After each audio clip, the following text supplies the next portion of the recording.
Good evening po, Boss Katotohanan, at sa lahat ng tagapakinig sa Katotohanan at Misteryo Channel. Tawagin niyo na lang akong Vladimir. Mahilig talaga akong makinig na mga kwentong katatakutan mula noong panahon ng lola ko hanggang sa mama ko at ngayon sa mga horror channel sa YouTube. To be honest po, bago pa lamang ako sa inyong channel. Dahil sa quarantine ay nadiskubre ko na may mga channel pala na ganito sa YouTube. Nakikinig lamang ako pero hindi ako nagpapadala ng kwento. Hanggang sa napakinggan ko sa kwento mong Kahinaan ng Aswang, iyong sinabi mo sa huli na may programa kang Share Your Story and Earn Money. Kaya naman nainganyo ako na magpadala ng kwento sa channel mo. Itong kwentong ibabahagi ko ay karanasan mismo ng aking lola noong 13 taong gulang pa lamang siya. Nakatira sila noon sa isang maliit na baryo sa isang bayan dito sa Misamis Occidental. Maliit pa lang daw ang bilang ng mga naninirahan sa kanilang baryo, kaya medyo malayo ang distansya ng bawat bahay doon. Ang bahay ng pamilya ng lola ko ay malapit sa ilog kung saan may flowing, yun bang tubig na palaging umaagos mula sa ilalim ng puno o bato. Malinis ito at maiinom, kaya naman karamihan ng kanilang taga-baryo ay dito nag-iigib ng tubig na maiinom. Wala pa kasing gripo sa mga panahong yun, hindi pa nakakaabot sa kanila. Pagsasaka at pagtatanim ng mais at saging ang hanap buhay ng kanyang mga magulang. Ang kuya naman niya ay 17 taong gulang ay nagtatrabaho na sa bayan sa isang tindahan na pagmamay-ari ng isa sa kanilang kamag-anak. Umuwi lang ito sa kanilang bahay ng Sabado ng umaga at babalik naman sa bayan ng Linggo ng hapon. Kaya't 2 araw itong nagpapahinga sa kanilang bahay. Alas 7 pa lang ng umaga ay umaalis na ang kanyang mga magulang papunta sa bukid para magtrabaho. Kaya't sa kanya naiiwan ang 3 taong gulang na kapatid para alagaan. Uuwi naman ang kanyang mga magulang ng alas 11 ng tanghali upang makapagpahinga at makapagtanghalian na rin. Babalik sa bukid ng mga 1:00 ng hapon at uuwi din pagka alas 5 ng hapon. Araw-araw ay ito ang naging pamumuhay ng aking lola at ng kanyang pamilya. Masaya at maayos naman hanggang sa may dumating na dayo sa kanilang baryo. Isang babae na nasa 40 ang edad, at tawagin na lang natin sa pangalang Aling Lupeng. Palakaibigan naman ito at nakikisalamuha din sa mga tao. Dahil na rin sa kaunti pa lang ang mga naninirahan sa kanilang lugar, ay agad naman siyang tinanggap ng mga tao doon. Isang umaga, habang naglalaro silang dalawa ng kanyang nakababatang kapatid at nagwawalis ng bakuran ang kanyang nanay, ay nakita niyang nag-iigib ng tubig si Aling Lupeng. Sa nadadaanan lang ng mga nag-iigib ang kanilang bahay, ay hindi maiwasan na kausapin at batiin ito ng kanyang ina. Nagkwentuhan sila ng kanyang ina. Sabi nito ay galing daw siya sa isang malayong baryo. Nagkaalitan daw sila ng kanyang mga kamag-anak, kaya lumayo na muna siya at nanirahan sa ibang lugar. At ayun na nga, napadpad siya sa lugar namin. Habang nag-uusap sila ay napansin ng lola ko na panay ang titig ni Aling Lupeng sa kanilang dalawa na magkapatid. Hanggang sa magtanong daw ito ng, "Sila ba ang mga anak mo?" "Ah, oo.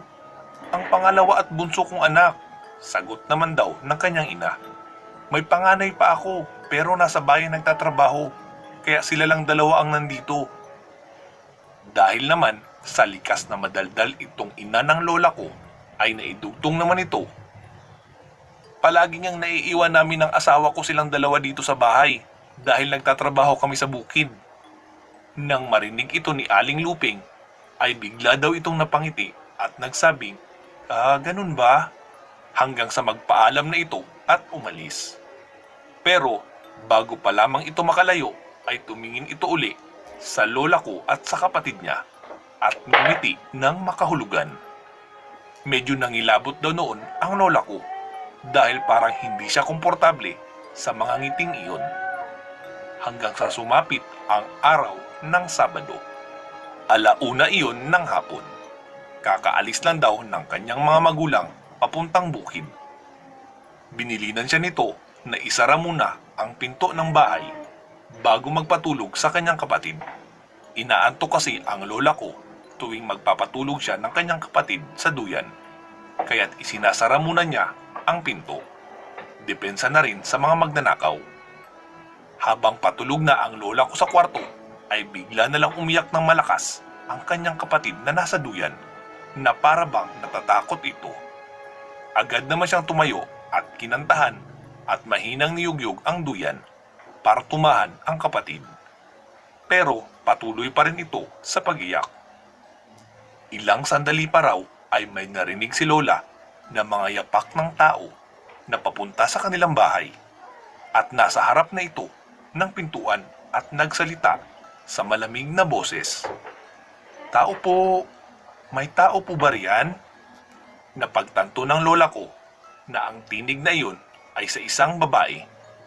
Dahil sa hindi niya maiwan ang kapatid, ay sinagot na lang niya ito sa loob. "Wala po dito sina mama at papa. Ano pong kailangan nyo?" Sumagot naman ito, Ineng, pwede bang makiinom ng tubig? Uhaw na kasi ako. Bigyan mo ako ng tubig." Nang marinig ng lola ko ang pakay ng babae sa labas, ay sumigaw ito sa kabilang kwarto. "Kuya, puntahan mo muna yung babae sa labas. Makikiinom daw siya ng tubig. Hindi ko kasi maiwan si Dodong. Bigyan mo muna." Sumagot naman ang kuya niya na sa mga oras pala na iyon ay nasa kabilang kwarto lang at nagpapahinga. Dahil nga sa Sabado at araw ito ng kanyang pahinga. Sumagot naman ito, "Anong tubig? Inasa malapit lang tayo sa flowing dyan. Ang lakas-lakas ng flowing dyan tapos manghihingi ng tubig dito?" Pagkasabi daw nito ng kanyang kuya, ay bigla na lang naglakad ng mabilis, papalayo ng kanilang bahay, ang babaeng nasa labas, at mahinang umangil, na para bang tunog ng pagkadismaya sa nalaman. Nang silipin ng lola ko ang bintana, ay nakita niyang mabilis itong nakalayo sa kanilang bahay. Pero kahit malayo na ito, ay nakilala pa rin ng lola ko kung sino ang babaeng iyon. Lumabas ang kuya niya mula sa kwarto. Binuksan ang pintuan at nagsabing, "Sino ba yun? Kilala mo ba yun?" Sagot ng lola ko, "Si Aling Luping yun kuya, yung dayo." Nang hapon ding yun, pagkauwi ng kanyang mga magulang, ay sinabi agad ng lola ko ang nangyari sa kanila. Labis na pagtataka ang naramdaman ng kanilang mga magulang. Sabi ng tatay niya ay nakasalubong niya pa daw si Aling Luping kanina habang papunta sila sa bukid. Mag-iigib lang daw ito ng tubig, kaya't bakit nang hihingi ito ng tubig sa kanila? Dahil sa pangyayari ay ninais na kumprontahin at tanungin ng mga magulang ng lola ko si Aling Luping. Pero kinabukasan ay nalaman nilang umalis na raw ng kanilang baryo ang matanda. Pinuntahan nila ang kubo nito at nalaman nilang wala na nga ito dahil maski isang gamit ay wala nang natira. Siguro masasabi niyo po na hindi naman nakakatakot ang naging karanasan ng lola ko. Maski ako ay nagsabing hindi naman iyon nakakatakot, lola. Pero nang malaman ng lola ko at ng pamilya nito ang istorya ng tunay na pagkatao ni Aling Luping at madilim nitong nakaraan, ay sobrang kilabot at sindak ang naramdaman nila. Ganito daw po ang totoong nangyari.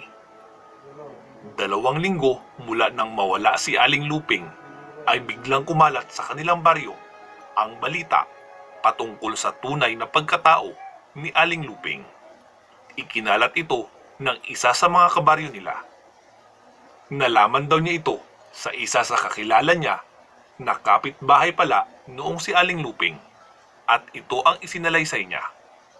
10 taong gulang pa lamang si Luping nang maulila ito sa kanyang mga magulang, kaya kinupkup na lang ito ng kanyang tiyahin.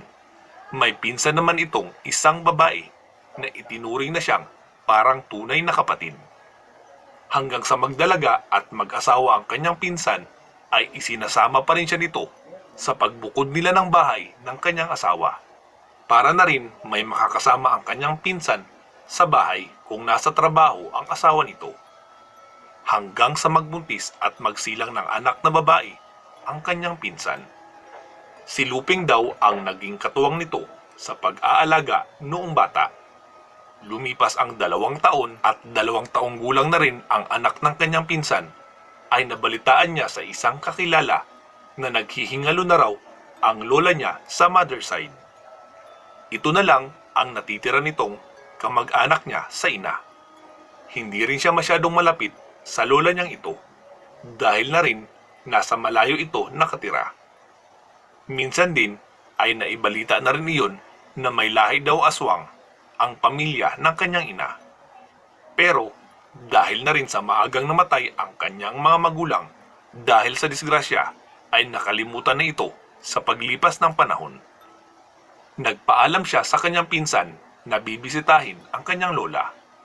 Mawawala lang ito ng mga ilang araw at babalik din. Pinayagan naman siya nito. Pero isang araw lang ang lumipas noong umalis si Luping, ay nalaman nila na patay na ang kanyang lola. Kaya naman, ilang araw pang nawala si Luping dahil sa ibinurol pa nito ang kanyang lola. Pagkalipas ng 1 linggo, ay nakabalik na din si Luping sa bahay ng kanyang pinsan. Napansin ng pinsan niya na medyo tulala at hindi gaanong nagsasalita itong si Luping. Pero hindi lang nila ito binigyan ng kahulugan. Dahil nga sa tingin nito ay pagod at puyat lang ang nararamdaman nito. At dahil na rin siguro sa lungkot ng pagkamatay ng kanyang lola, kaya't pinagpahinga na lang muna nila ito. Isang araw lang ang lumipas, ay naisipan ng kanyang pinsan na maglaba sa ilog. Malapit lang din kasi sila sa ilog, kaya dito na rin sila naglalaba ng kanyang mga damit. 30 minuto lang naman itong mawawala dahil sa kaunti lang naman ang labahan nito. Mga lampin lang ng kanyang 2 taong gulang anak. Tulad ng nakagawian, ay ibinibilin muna kay Luping ang kanyang pamangkin upang bantayan na noon ay mahimbing lang na natutulog sa duyan na nasa sala lang din ng kanilang bahay. Ikaw muna ang bahala kay Baby Peng ha, at maglalaba lang ako sa ilog, bilin pa ng kanyang pinsan. Sumagot naman ito sa mahinang boses, Oo, ako na bahala sa kanya, insan. Pagkalipas ng 30 minuto, pagkatapos maglaba, ay naglakad na papauwi ng kanilang bahay ang pinsan ni Luping. Malayo pa lang ito, ay naaaninagan na nito ang kanilang bahay.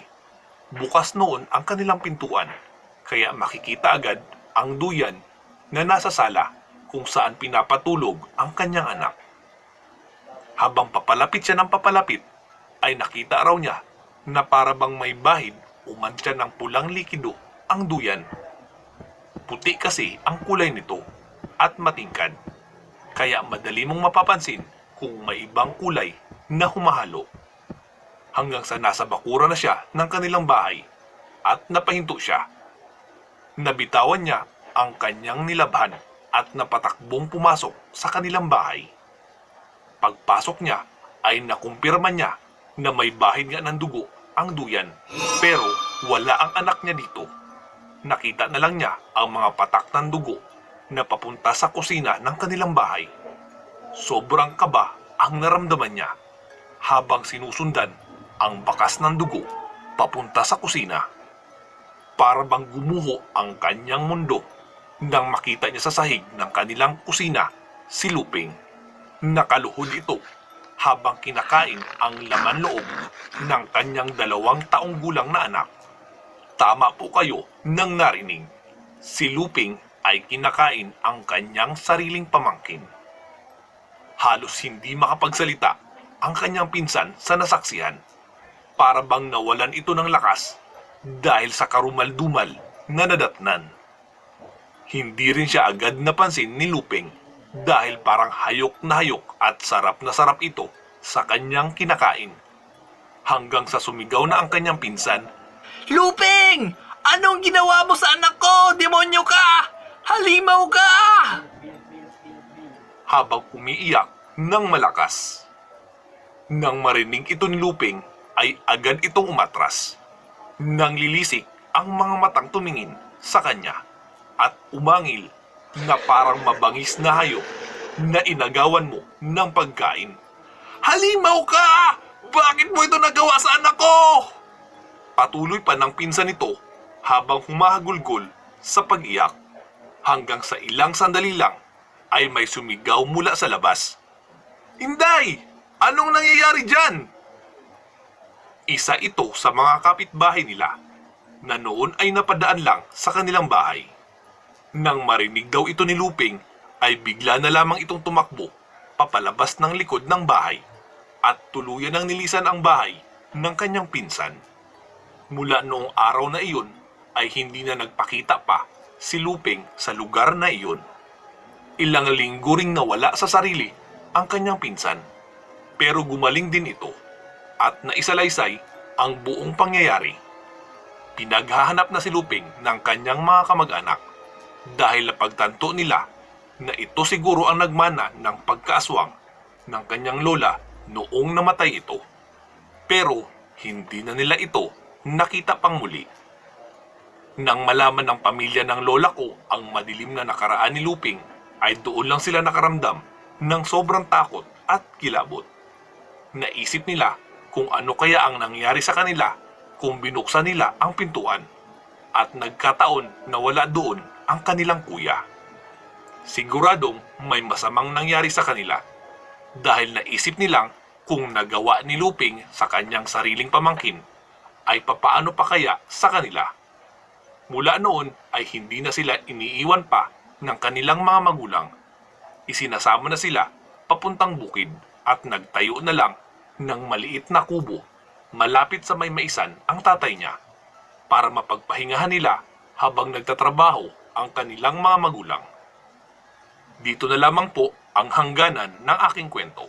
Sana'y mapagbigyan nyo na mainarate sa inyong channel. Sir Vladimir, maraming salamat po sa pagbabahagi mo ng kwento ng iyong lola. Nagustuhan ko po ang kwento at sigurado naman ako na magugustuhan din ito ng mga katribo natin dito sa katotohanan at misteryo. Sa lahat naman po ng ating mga tagapakinig, maraming salamat po sa inyong paglalaan ng oras para makinig dito sa ating munting channel. Maaari din po kayong magpadala ng sarili niyong kwento para maisali sa ating program na Share Your Story and Earn Cash. Ipadala lang po sa email na nakalagay sa bidyong ito. Mag-iingat po kayo palagi at hanggang sa muli.